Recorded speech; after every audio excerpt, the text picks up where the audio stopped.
تم نے ہر چیز میں دیکھنا ہے تو مجھے دیکھنا ہے، اور میں ہر چیز بیان کر کے جا رہا ہوں۔ ترکتکم علی ملت بیضاء لیلھا کنہارھا، میں تمہیں روشن ملت پہ چھوڑ کے جا رہا ہوں جس کی راتیں بھی اتنی روشن ہیں جتنا دن روشن ہوتا ہے۔ معظم صلی اللہ علیہ وسلم نے اوروں سے مخالفت کا حکم دیا، مشابہت نہ رکھو، ان سے فرق اپنا رکھو۔ حضرت عبادہ بن صامت رضی اللہ تعالیٰ عنہ کہتے ہیں کہ رسول اللہ صلی اللہ علیہ وسلم ایک جنازہ کے ساتھ گئے، تابع جنازتن، اور آپ کا یہ قانون تھا لا یقعد حتی یلحد، کہ جب بھی کسی کی نماز جنازہ ادا کرتے تھے تو آپ اس وقت تک نہیں بیٹھتے تھے جب تک کہ میت کو لحد میں اتارنے دیا جاتا تھا۔ میت کو لحد میں اتارا جاتا تھا تو پھر بیٹھتے تھے، ورنہ نہیں بیٹھتے۔ اتنی دیر جتنی بھی لگ جاتی کھڑے رہتے، میت کو لحد میں اتارتے تو پھر آپ تشریف رکھتے۔ ایک موقع پر ایسا ہی تھا کہ کھڑے تھے تو عرض لہ حبر من الیہود، ایک یہودیوں کا پادری آ گیا تو اس نے کہا یا محمد ان ھکذا نصنع، کہ اللہ کے نبی حضرت محمد صلی اللہ علیہ وسلم جیسا تمہارا طریقہ ہے نا ایسا ہی ہمارا بھی طریقہ ہے۔ یعنی یہ کچھ لوگ جو فکری مماثلت خواہ مخواہ پیدا کرتے ہیں کہ کوئی فرق نہیں، ہم آپ جیسے ہی ہیں، کوئی بڑا فرق نہیں ہے، تو اس یہودی سکالر نے یہ کہا ہمارے نبی علیہ السلام سے، ہم بھی ایسے ہی کرتے ہیں کہ جب کوئی فوت ہو جائے تو جب تک لحد میں نہ اتارا جائے ہم نہیں بیٹھتے، ہم کھڑے رہتے ہیں۔ تو جب نبی علیہ الصلوۃ والسلام نے یہ بات سنی تو جالا سے فوراً بیٹھ گئے۔ پہلے کھڑے تھے اس کے کہنے پر کہ ہم بھی ایسے ہی کرتے ہیں، تو سرکار بیٹھ گئے اور بیٹھ کے کیا فرمایا، خالفوہم، میرے صحابہ ان کی مخالفت کرنی ہے، خالفوہم، ان سے مخالفت کرنی ہے، مخالفت کرنی ہے، ان سے اپنے آپ کو واضح کر کے رکھنا ہے۔ پہلے خود کھڑے رہتے تھے، مگر جب اس نے کہا کہ ہم بھی کھڑے رہتے ہیں تو پھر اگر تم کھڑے رہتے تو ہم بیٹھے رہتے ہیں۔ فوراً نبی علیہ الصلوۃ والسلام بیٹھ گئے اور حکم دیا کہ آج کے بعد تمہارا میرے صحابہ طریقہ یہ ہوگا کہ تم بیٹھ سکتے ہو، بیٹھنا، بیٹھ کر اپنی شریعت کا اصول واضح کر دیا، اور یہ جو فرمایا خالفوہم، ان سے مخالفت کرو، ان سے فرق ظاہر کرو، تو میرے نبی علیہ الصلوۃ والسلام نے یہ اصول دیا۔ آج کچھ لوگ اپنی ذات کے مقابلے میں، اپنی ذات کے معاملے میں سراپا اختلاف ہے، اپنی طبیعت کے لحاظ سے سراپا اختلاف ہے، جہاں بیٹھے ہوں تو کہتے ہیں نہیں مجھے یہ پنکھا چلتا اچھا نہیں لگتا، اس کو بند کر دو، مجھے کہتا ہے بند ہے تو اس کو چلا دو، اگر دوسروں کو پسند ہے یا نہیں میری طبیعت نہیں مان رہی، فلاں آواز ہلکی کر دو، فلاں تیز کر دو۔ اپنی طبیعت کے لحاظ سے وہ سراسر اختلاف ہی اختلاف ہے، لیکن دوسرے لحاظ سے کہتا ہے یہ جو اختلاف کی باتیں ہیں ان کا تو شریعت کے ساتھ کوئی تعلق نہیں، ساری انسانیت ایک جیسی ہے اور وحدت ادیان ہے، کوئی فرق ہی نہیں ہے، اور سارے انسانوں کا مذہب ایک ہی ہے۔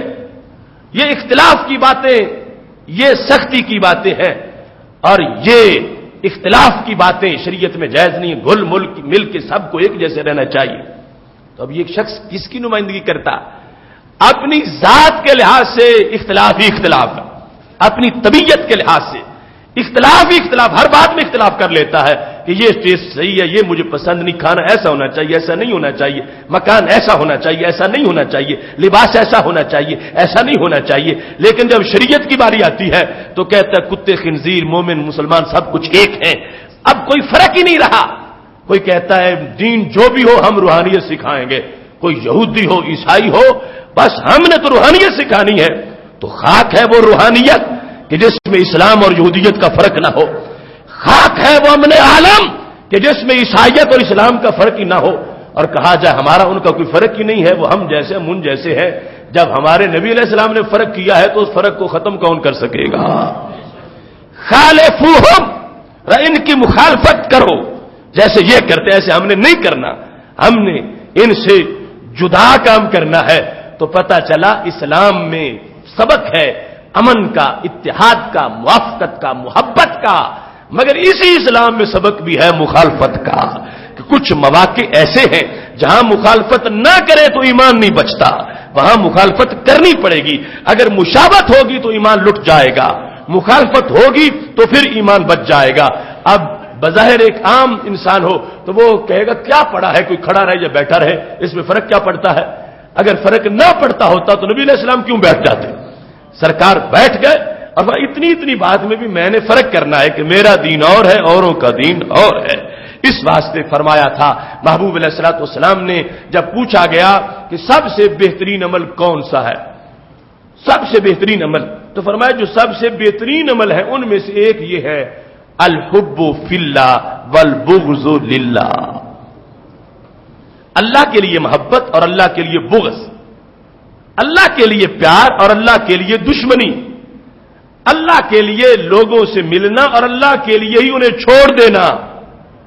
اللہ کے لیے محبت اور اللہ کے لیے بغض، یہ دونوں ملیں گی تو پھر دین ہوگا۔ اگر سب سے ہی بغض ہے اپنوں پراؤں سے، حق والوں سے اور باطل سے، پھر بھی کام خراب، اور اگر سب سے ہی پیار ہے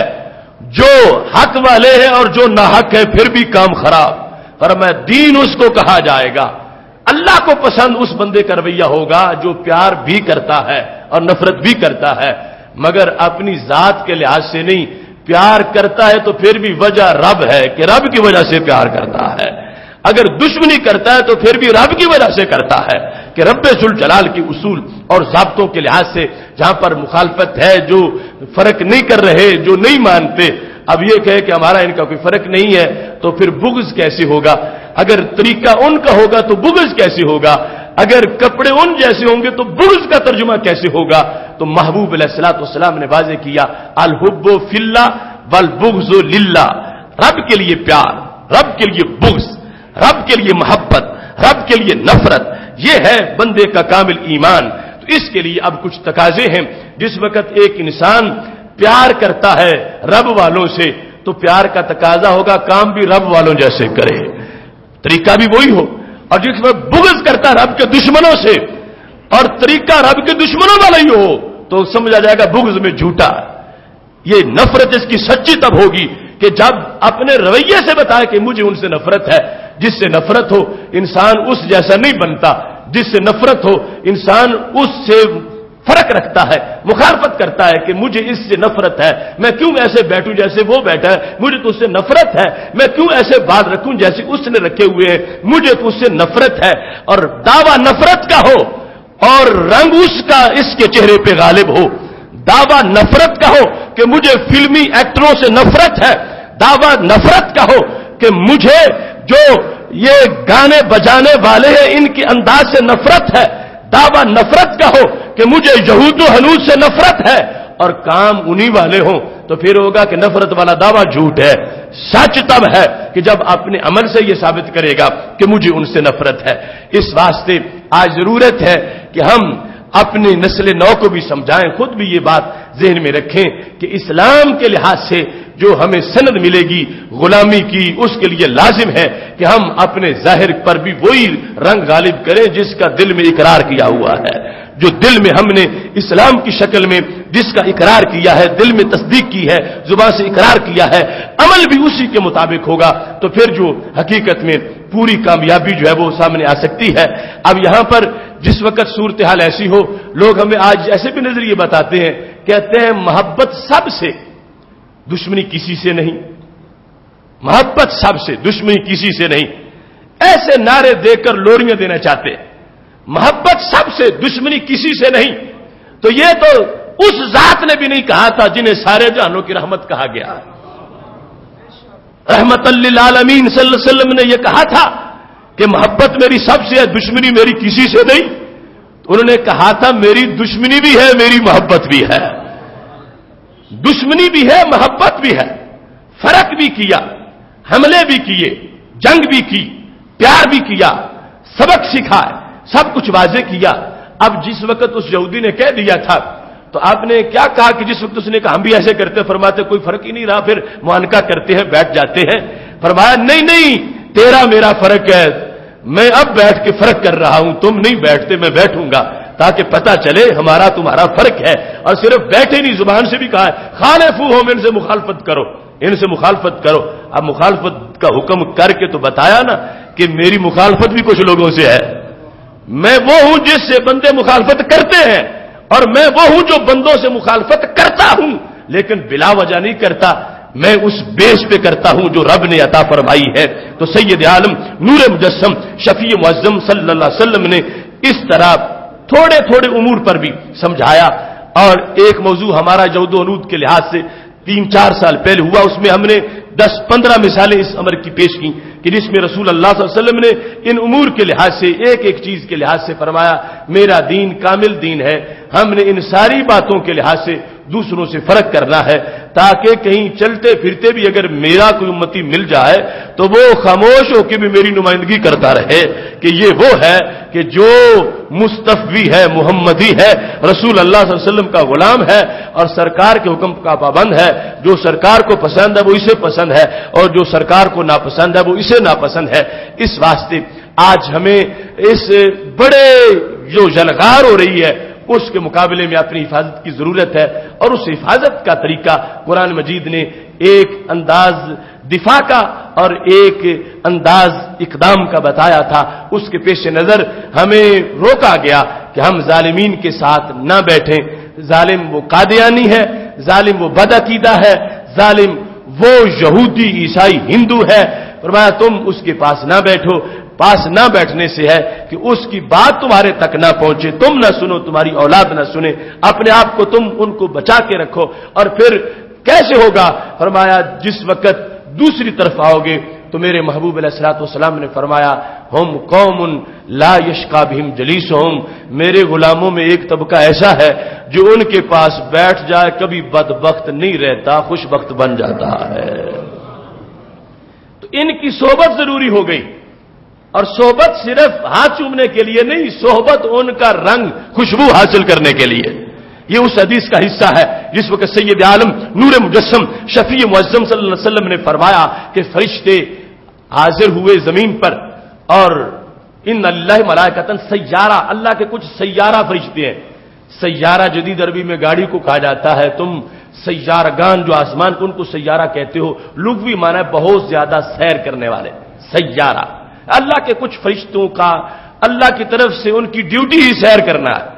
ہر وقت زمین پہ سیر کرتے رہتے ہیں۔ اور سیر کیوں کرتے ہیں؟ وہ یبتغون مجالس ذکر، ذکر کی مجلسیں ڈھونڈتے ہیں کہ کہاں درس قرآن ہے، کہاں درس حدیث ہے، کہاں جمعے کا اجتماع ہے، کہاں اللہ کا ذکر کیا جا رہا ہے، کہاں درود و سلام پڑھا جا رہا ہے، ان کو تلاش ہے۔ اب جس وقت انہیں کہیں ایسا مجمع مل جاتا ہے تو کہتے ہیں ہلموا الی حاجتکم، آ جاؤ آ جاؤ، جو ڈھونڈ رہے تھے وہ مل گیا ہے۔ تو سارے اکٹھے ہو جاتے ہیں، پر تان لیتے ہیں، اجتماع ہو جاتا ہے، پھر جاتے ہیں۔ اللہ پوچھتا ہے کیف ترکتم عبادی، تم نے میرے بندوں کو کیسے چھوڑا؟ رب ذوالجلال کے دیکھ رہا، اور پھر پوچھتا ہے وہ مانگتے کیا تھے، وہ بچنا کس سے چاہتے تھے، ان کی ڈیمانڈ کیا تھی؟ تو فرشتے کہتے ہیں اللہ وہ جنت مانگ رہے تھے اور جہنم سے بچنا چاہتے تھے۔ تو اللہ پوچھتا ہے کیا جنت انہوں نے دیکھی ہوئی ہے؟ فرشتے کہتے ہیں نہیں دیکھی تو نہیں۔ تو اللہ فرماتا ہے اگر دیکھ لیں تو پھر ان کے مانگنے کا انداز کیا ہو؟ پھر وہ کہتے ہیں کہ اللہ پھر تو بہت زیادہ، یہ مزید عمل کریں۔ اللہ فرماتا ہے یہ جو جہنم سے بچنا چاہتے ہیں کیا جہنم کو دیکھا انہوں نے؟ تو فرشتے کہتے ہیں نہیں دیکھا نہیں ہے۔ اللہ پوچھتا ہے اگر دیکھیں جہنم کے شعلے تو پھر کتنا بچیں گے؟ فرشتے کہتے ہیں پھر تو بہت زیادہ بچیں گے۔ تو رب ذوالجلال فرماتا ہے وہ کیا چاہتے تھے؟ تو فرشتے کہتے ہیں وہ مغفرت چاہتے تھے۔ تو اللہ فرماتا ہے پھر گواہ ہو جاؤ قد غفرت لہم، میں نے سب کو بخش دیا ہے، میں نے سب کو بخش دیا ہے۔ اب فرشتے کہتے ہیں اے اللہ تو نے سب کو بخش دیا، وہاں تو کئی کیٹیگریز کے لوگ تھے، اس مجمع میں کچھ ایسے تھے جو گھر سے نیت کر کے آئے ہی نہیں تھے، وہ تو پتہ نہیں کس مقصد کے لیے آ کے بیٹھ گئے تھے، گزر رہے تھے، آواز آئی اور وہ بھی تو اندر داخل ہو کے بیٹھ گئے اور تیری فہار برسی اور سب کے گناہ دھل گئے ہیں۔ وہ تو آئے نہیں تھے اس کام کے لیے، وہ ان کی نیت ہی کچھ اور تھی، اور بس بیٹھ گئے اس مجمع میں جس میں دعائیں ہو رہی تھیں اور تجھ سے مغفرت مانگی جا رہی تھی۔ تو رب ذوالجلال فرشتوں کو جواب کیا دیتا ہے؟ میں نے بخش دیا ہے سب کو۔ کیوں؟ فَهُمُ الْقَوْمُ لَا يَشْقَى بِهِمْ جَلِيسُهُمْ، ٹھیک ہے وہ اچھی نیت سے نہیں آئے تھے مگر جن کے پاس بیٹھے ہیں وہ تو اچھے ہیں۔ لا یشقی بہم جلیسہم، جو اصل پارٹی بیٹھی ہے نا وہ ایسی ہے کہ ان کے پاس بیٹھنے والا بدبخت نہیں ہوتا،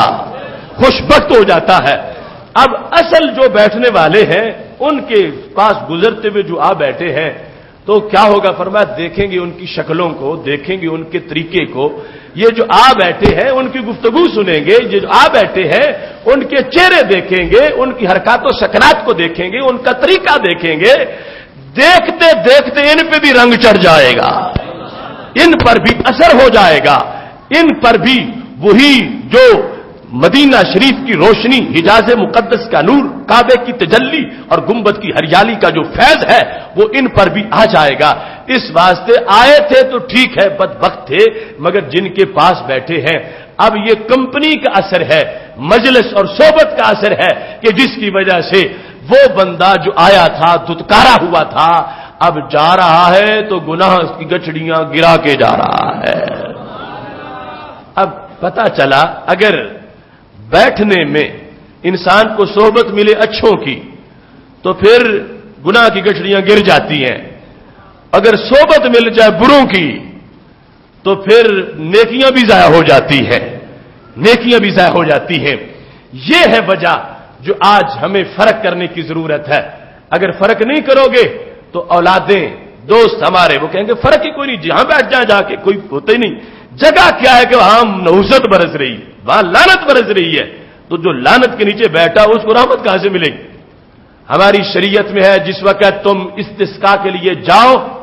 قحط پڑا ہوا ہو، بارش کے لیے دعا مانگنی ہے، فرمایا کسی عیسائی یہودی کو اپنے ساتھ مت جانے دو،